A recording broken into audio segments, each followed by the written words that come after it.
Brown the rebound. That's his 6th to go with 25 points and 9 assists. The step back. Oh, yeah! Brooklyn knew he was going to shoot it, and they can't do anything to stop him. No, and Brooklyn couldn't do anything to stop the Celtics whatsoever as they really make history finishing out this one. 148-111 the final. We're going to break down all the numbers here for you. Welcome into Celtics Postgame Live. Kayla Burton, Chris Forsberg here with you, as well as Kevin O'Connor from Yahoo Sports. I mean, Kevin, I'm going to start with you. Just numbers for numbers, shooting 67% overall, 65% from downtown, 81% from the line. The effective field goal percentage, 80.8, number 1 in the NBA. What's your takeaway, Kevin? I mean, we saw Where do you start? The greatest shooting display in NBA history. That's what it was. And it's just hard to believe that this was a close game in the middle of the third quarter. The Nets were hanging around. Mm-hmm. And here we are, Chris. Greatest true shooting percentage in the NBA history, greatest effective field goal percentage in NBA history. It's hard to fathom that the Boston Celtics put this up tonight, but this is what you can see. An offensive explosion. They have a bad game to end their road trip. They don't shoot well. One of their worst performances of the season, second game of a back-to-back. And then tonight, the total opposite with Vuce and Jaylen Brown and Pritchard all going off. The one thing I couldn't shake throughout this game is the Celtics just had the most historic offensive output in league history, and that's before Jason Tatum comes back. I'm glad you said that. Pray for the league if this happens. No, but look, the offense was so bad against Denver, and that's understandable. They haven't responded always well to physicality and the way that teams like that can make you uncomfortable. Second night of a back-to-back, everything that went into that. But to come home on what's usually a little bit of a tricky game and find a way to be as crisp as they were really throughout the game, besides the missed free throws at the start of the game, which is hilarious to look back on now, they were just rolling to a whole nother level. And it's a reminder, they'll probably crawl up. Like Denver was a little bit ahead of them in offensive rating. Like a night like this might be enough to push the Celtics back towards the best offense in the league. And there's still room for them to grow when Tatum comes back. And I don't know, that's just like a daunting thought for the rest of the NBA, Kayla. Yeah, it's funny because you have Jaylen Brown and the Celtics going 0 for 4 at the line to start this thing, and then he just absolutely explodes really from the start of that third quarter towards the end of that second half and finishes with 28, 9 of 12 shooting, 4 of 4 perfect from the 3, 9 assists, 7 rebounds. The stat line goes on and on. He's standing by with Abby Chin postgame. Jaylen, the offensive efficiency in this game was off the charts. What kind of command did you have? I think we were due for some makes. We didn't finish off the road trip the way we wanted, but we came here and knocked down some shots. Yeah, it was defense that won those games on the road. Offensively, what was different tonight? We just made shots. I thought that we've been doing the same thing, like playing against the advantage, creating an advantage, and then making the defense pay for whatever they give up. Vuce was aggressive. I like when Vuce is aggressive, so that was good for us. We know how proud you are of this group. How much fun are you having? Winning is fun. You got in the league, you got ups and downs. You just got to find a way to win. I'm grateful to wake up every morning. We're blessed, so I just smile and play Celtic basketball. Shows. Jaylen, thank you. Congrats. Thank you.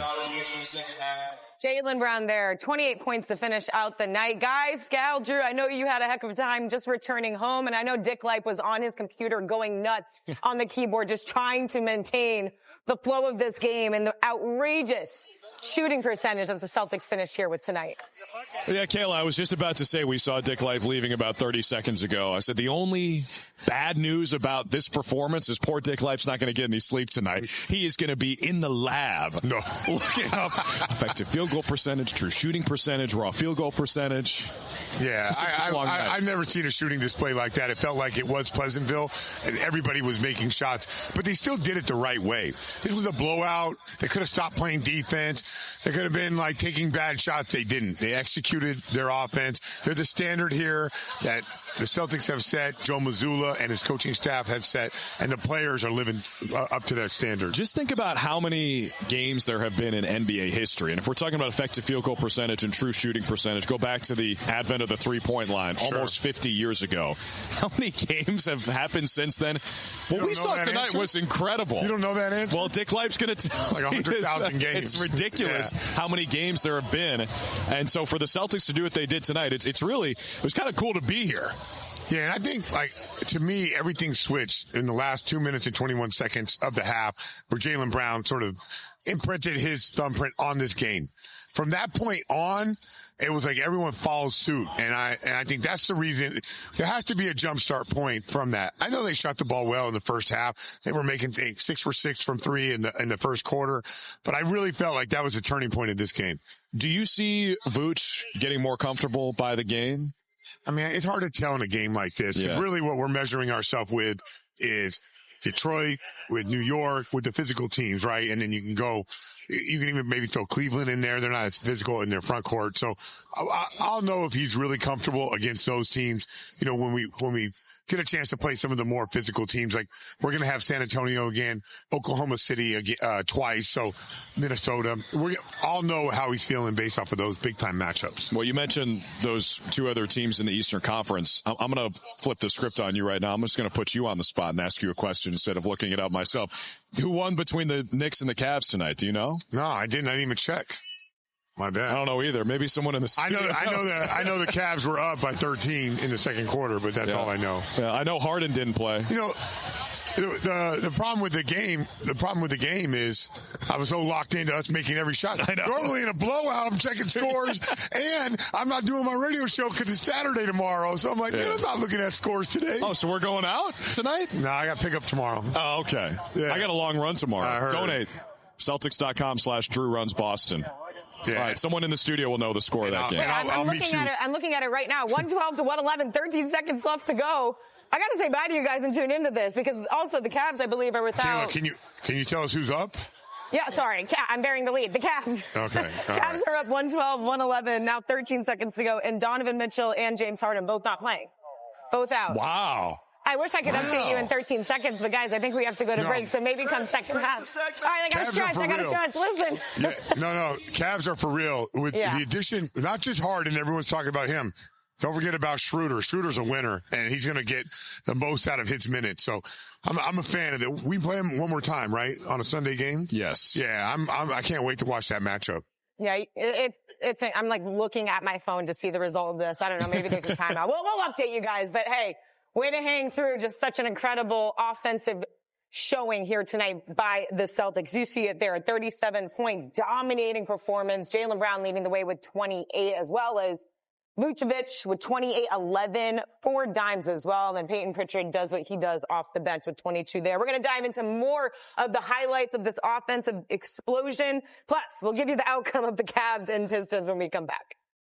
Check this out as we welcome you back into Celtics post-game live. I mean, the offensive performance here by the Celtics, ridiculous. And we'll start from the top to the bottom. Highest effective field goal percentage in NBA history. You see the number there, 80.8.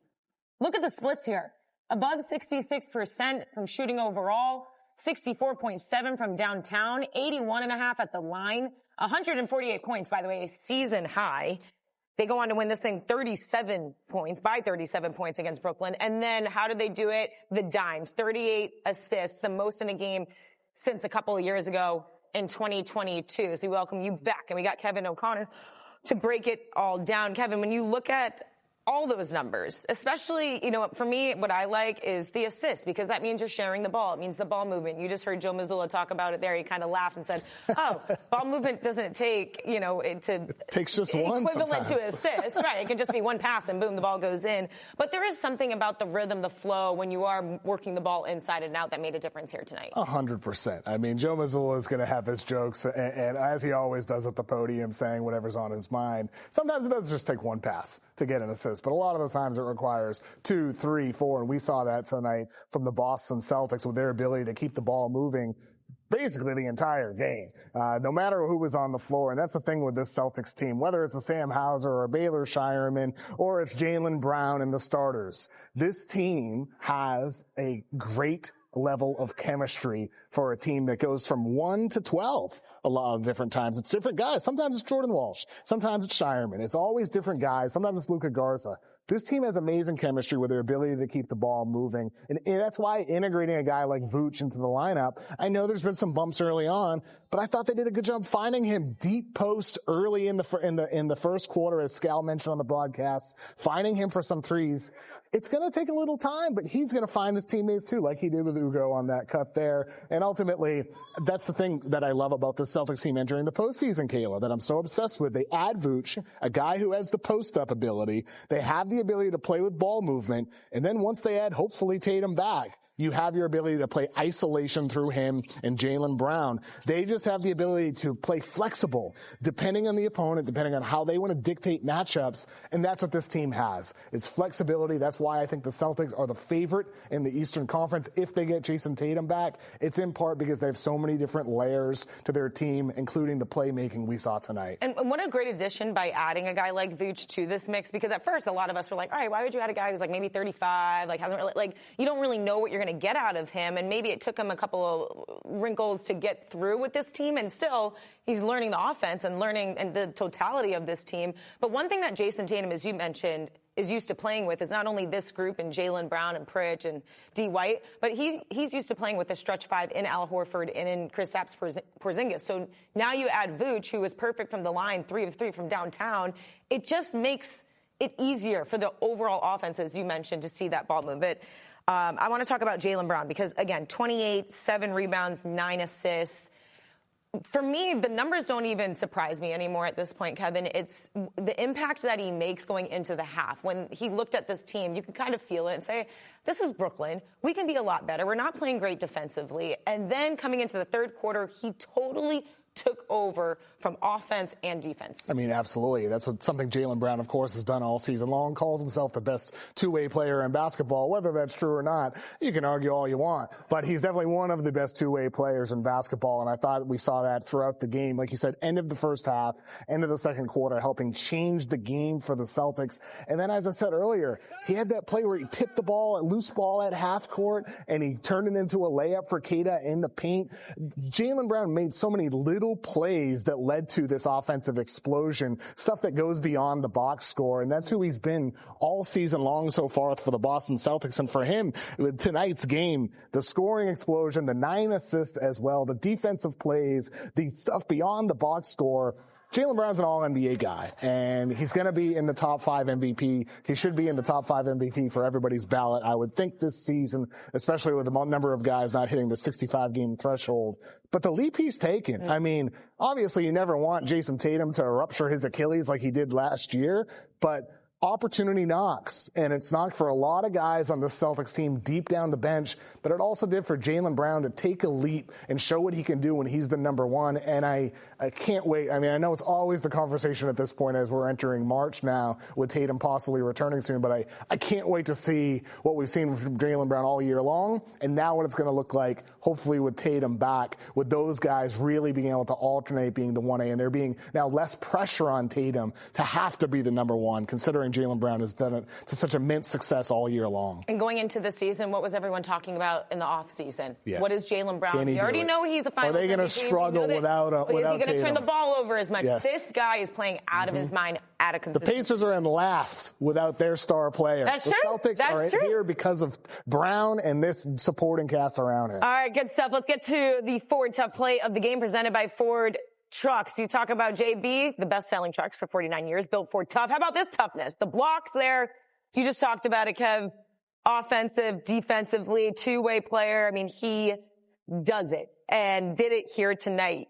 You see the numbers as we have already shown them to you, but 28, 7, and 9 dimes. You can check out the latest Celtics Talk podcast. I know Chris has a lot to say here tonight for much more on the game. You can find it on your favorite podcasting app or on YouTube. It's presented by 24autogroup.com. New England gets more at 24. When we come back, we got the Tommy Award to dish out. So I'm really curious about this one because everyone got a little taste of this game. So Tommy Award's coming up next. I'm excited.